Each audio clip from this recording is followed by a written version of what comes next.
तो हेलो दोस्तों, मैं अपने एजुकेशन एक्सप्रेस क्लासेस में आप सभी का स्वागत करता हूँ। आज हम लोग देखने वाले हैं साइंस में फिजिक्स चैप्टर 1 का पार्ट 2। ठीक है, तो हम लोग प्रकाश स्रोत तक पढ़ चुके थे, आज उससे आगे देखने वाले हैं। ठीक है, तो प्रकाश स्रोत का एक प्रकार है, उसको हम पढ़ देते हैं। पहला है कि प्रकाश प्रकाश स्रोत मुख्यतः दो प्रकार के होते हैं। हम आपको पढ़ाए थे प्रकाश स्रोत किसे कहते हैं, पढ़ाए थे ना कि जिस वस्तु से प्रकाश निकलता है उसे हम प्रकाश स्रोत कहते हैं। तो ये उसका निधि है, प्रकार है, टाइप्स। ये प्रकाश स्रोत मुख्यतः दो प्रकार के होते हैं। ठीक है, तो कौन कौन होते हैं? पहला होता है प्राकृतिक और दूसरा होता है मानव निर्मित। यानी प्रकृति का मतलब जो प्रकृति के द्वारा बनाया गया हो, और मानव निर्मित जो मानव के द्वारा बनाया गया हो। ठीक है, तो प्राकृतिक देखते हैं, प्राकृतिक क्या है। तो प्राकृतिक में सूर्य, तारा, जुगनू जो पृथ्वी होते हैं ना, वही जो प्राकृतिक स्रोत है। ठीक है, और मानव जो मानव के द्वारा बनाया गया है। मानव के द्वारा कौन कौन सा प्रकाश बनाया गया है? देखिए, बिजली का जलता हुआ बल्ब, मोमबत्ती, लालटेन, ट्यूबलाइट, दिया आदि प्रकाश के मानव निर्मित स्रोत हैं।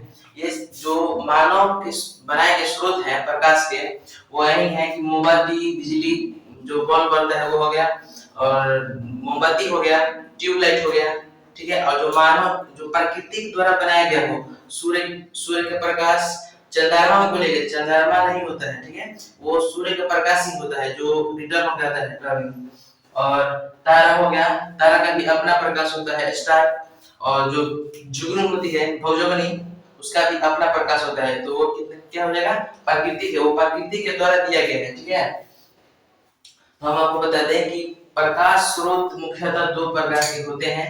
पहला प्राकृतिक, दूसरा मानव निर्मित। प्राकृतिक का मतलब जो प्रकृति के द्वारा बनाया गया हो, यानी कि जैसे मान लीजिए सूर्य, तारा, जुगनू आदि, ये सभी क्या है? प्रकाश के स्रोत है। ठीक है, और मानव निर्मित बिजली का चलता बल्ब, जो जलता है बल्ब हो गया, और मोमबत्ती हो गया, दिया हो गया, ये सभी क्या है? लंटेन हो गया, ये सभी क्या है? मानव निर्मित। मानव निर्मित कहने का मतलब है कि ये सभी मानव के द्वारा ही बनाया गया है। ठीक है, चलिए हम लोग आगे देखते हैं।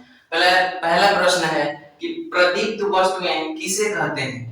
प्रदीप्त वस्तुएं किसे कहते हैं? प्रदीप्त का मतलब होता है जिसका प्रकाश होता है। ठीक है, तो इसका डिफिनेशन हम लिख कर रहे हैं। प्रदीप्त वस्तु किसे कहते हैं कि कुछ वस्तुएं प्रकाश उत्सर्जित करती हैं, या उसे उसे हम प्रदीप्त वस्तु कहा जाता है। उसे हम प्रदीप्त वस्तु कहते हैं या कहा जाता है। उत्सर्जित माने उत्पन्न, माने वैसी प्रदीप्त वस्तुएं जो प्रकाश उत्पन्न करती हैं। आप बता सकते हैं कि कौन कौन ऐसा पदार्थ है, चाहे वस्तु है, कि जो प्रकाश को उत्पन्न करता है। जैसे सूर्य हो गया, तो सूर्य क्या करता है? प्रकाश को उत्पन्न करता है। लाइट हो गया, मोमबत्ती हो गया, दिया हो गया, ये सभी क्या है? प्रकाश उत्पन्न करते हैं। ठीक है, और अप्रदीप्त वस्तुएं किसे कहते हैं? तो अप्रदीप्त वस्तुएं में कुछ वस्तुएं, इसका हम परिभाषा है कि कुछ वस्तुएं ऐसी होती हैं जो प्रकाश को उत्पन्न नहीं करती हैं, लेकिन प्रकाश की उपस्थिति में दिखाई देती है। मान लीजिए कि चेयर है, यानी कुर्सी, तो कुर्सी पर प्रकाश जा रहा है, तो जो रिफ्लेक्शन हो क्या रहा है वो तो दिख रहा है ना।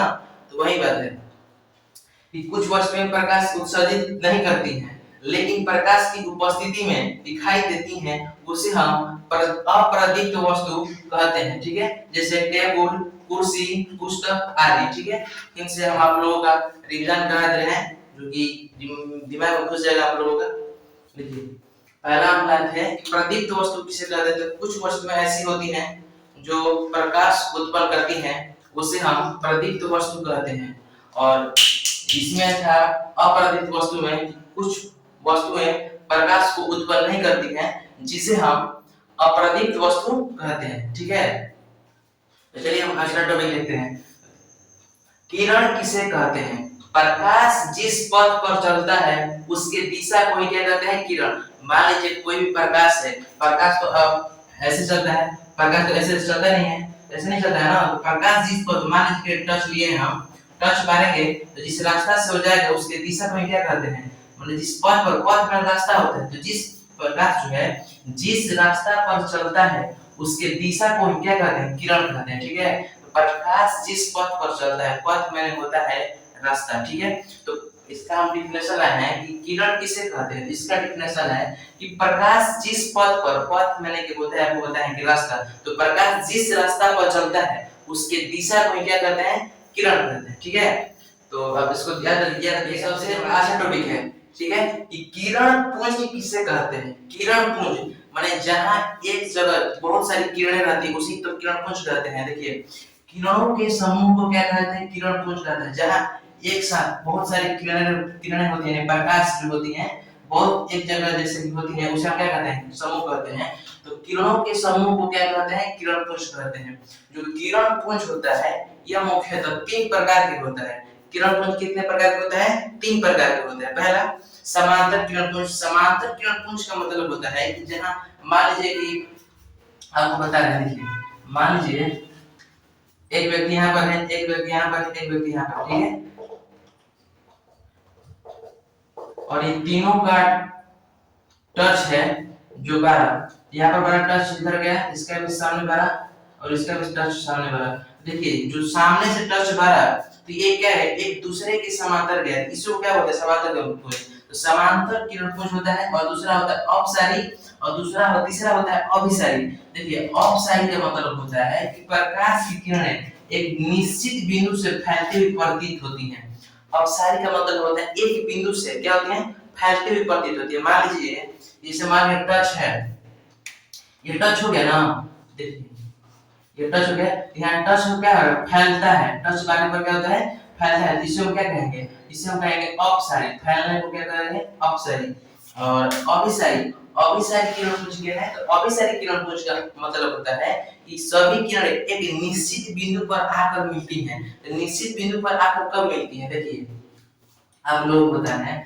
मान लीजिए कोई 3 व्यक्ति हैं, ठीक है, कोई 3 व्यक्ति हैं और रास्ते में जा रहे हैं। ठीक है, रास्ता में जा रहा है और एक नाम है रामू, कामू, जामू। ठीक है, और तीनों को रास्ते में, तीनों रास्ते में जा रहे थे, तो एक को दिख गया सांप। ठीक है, एक को सांप दिखा, तो इसने बोला रामू ने कि देखो यहाँ पर सांप है। तो तीनों टच लिया हुआ था, राती में तीनों टच लिया हुआ था, तो तीनों ने प्रकाश मारा सांप पर, मारा ना, तो क्या हो रहा है, एक निश्चित बिंदु पर तीनों का लाइट आके मिल रहा है। यानी जो सांप है ये क्या है, एक निश्चित बिंदु है, यहीं पर तीनों का प्रकाश आकर मिल रहा है। तो आपको अभिसारी किरणपुंज यही आपको बताना चाहता है, वैसी किरणपुंज जिसमें सभी किरणें एक निश्चित बिंदु पर आकर मिलती हैं उसे हम अभिसारी किरणपुंज कहते हैं। ठीक है, इन तीनों का डिफिनेशन और फिर से इन लोगों का